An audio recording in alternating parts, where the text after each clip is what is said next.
So Neverness to Everness just dropped 1.2 patches, the 999 night. I'm like 2 hours into the game, and I gotta say that there has never been a gacha game has ever came out with the event this fun.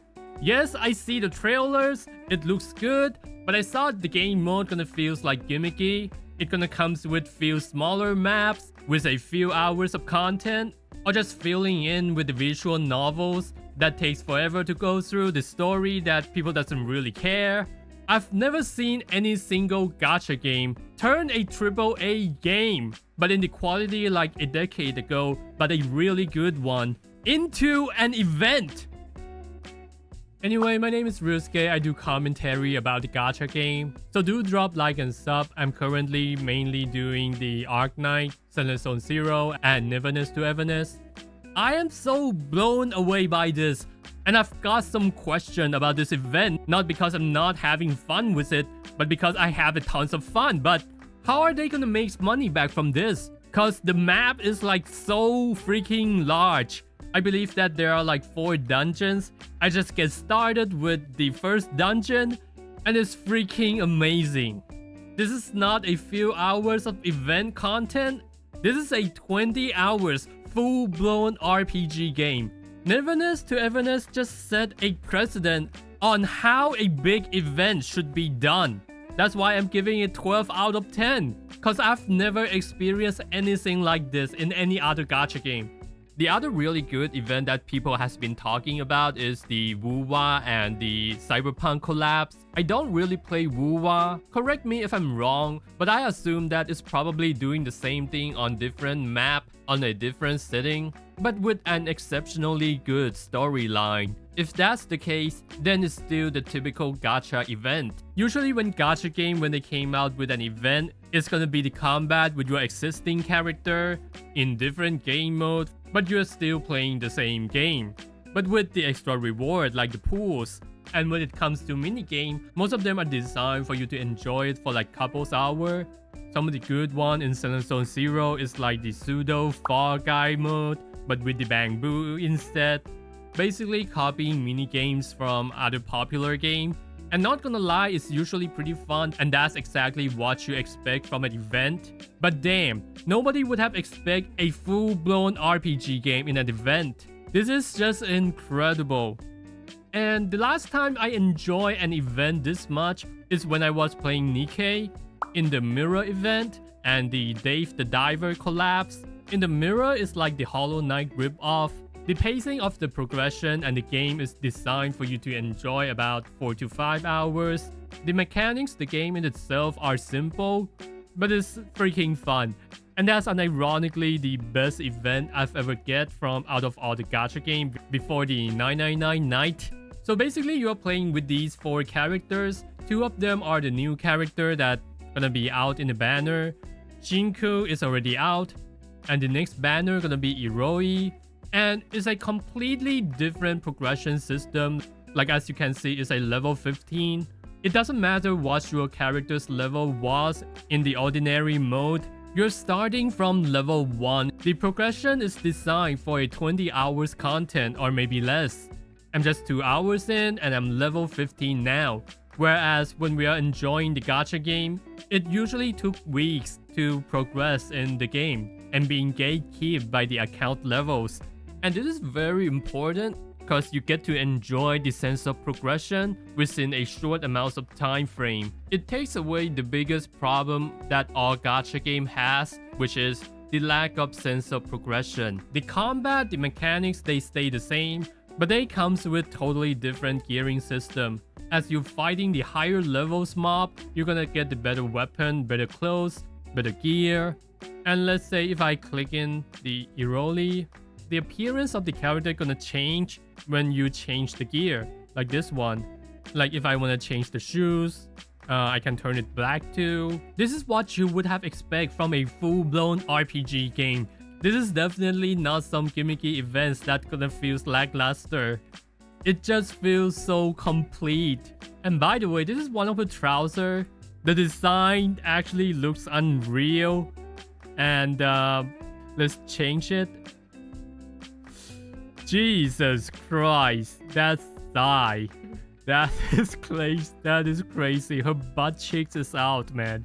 Like, can you believe you can customize your gear like this in a gacha game? I think they're also testing the system for the future contents and the customization, because this is what Ananta could do in their game. You can mix and match different kinds of clothing, and thanks God they didn't nerf the size of the Min's titties. It was nerfed, but the backlash was pretty crazy in the CN side.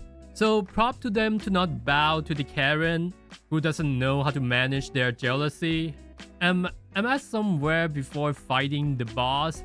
I haven't seen the boss yet. So I guess we're gonna fight it. It just feels so different. Damn. I didn't know that it's gonna be this big.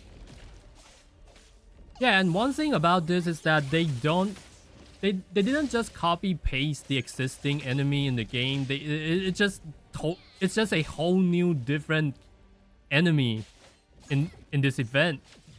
Definitely props to that. And yeah, even like with the ultimate animation, you're gonna be able to see your customized clothing. And for some reason, Shinku in this storyline, she could only wear the most basic gear. Damn, the effects is pretty crazy. This is actually my first time fighting this boss. I've never expected this.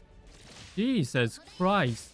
I think this is the best time that you could come back to just play this game mode, because this is like a whole new different game than the Neverness to Everness in itself, than the main game itself. Oh shit, I died. Yeah, maybe. Oh, I can rest it. Yeah, I should have paid more attention. Try not like to die. Jesus Christ. Just look at that. Just look at that. The cam work still suck though, just like the main game. Oh my god, look at that ass. Yeah, I gotta log on. Jesus, I died again? Yeah, I've never died playing this game mode. That was like my first few time dying.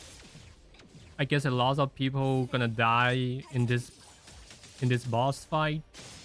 Yeah, so it's actually not that easy. Like, when I was fighting the mob before I get here, it was pretty easy. Mob barely does any damage. Yeah, I think it's challenging enough, I guess. And if we get back in, we're gonna see that the current difficulties, the story. So I do think that there's gonna be a lot of replayability in this game mode. It could ranging from like easy, I mean like the story mode is like the easy mode, to like normal and the hard mode. I can't believe that I actually looking forward to this event and can't wait to clear the other part of the dungeon. I just want to say that this is not your typical gacha event. If you haven't played Neverness to Everness for a while, I think this is the game mode that 100% worth your time to just skip through the main story and get to this event. It also applies to those who never play Neverness to Everness. The game in itself is already pretty good, it's pretty decent, but the best thing about this game is still the urban environment exploration. So I'm 120% recommending this event. I think it feels even better than the honeymoon phase with the gacha game that you just start playing, because you need about like weeks to progress in the game. But in this game mode, you got all the progression and have all the fun in a short period amount of time. But also it is time limited, but in return, you're gonna get the skin. So, but nonetheless, even without the skin, it's pretty damn fun for me at the moment. Yeah, so I guess that's the first dungeon. I mean, this is the navigation mode. Like, where you can go different part of the map. And I really like how they do it. You're moving around in a pretty interesting way. Yeah, I think there are like 4 areas, like the snow area, the castle, the forest, I guess, and the one with the volcano, which we just finished it. And yeah, 100% recommending it. Don't forget to like and sub, and see you guys.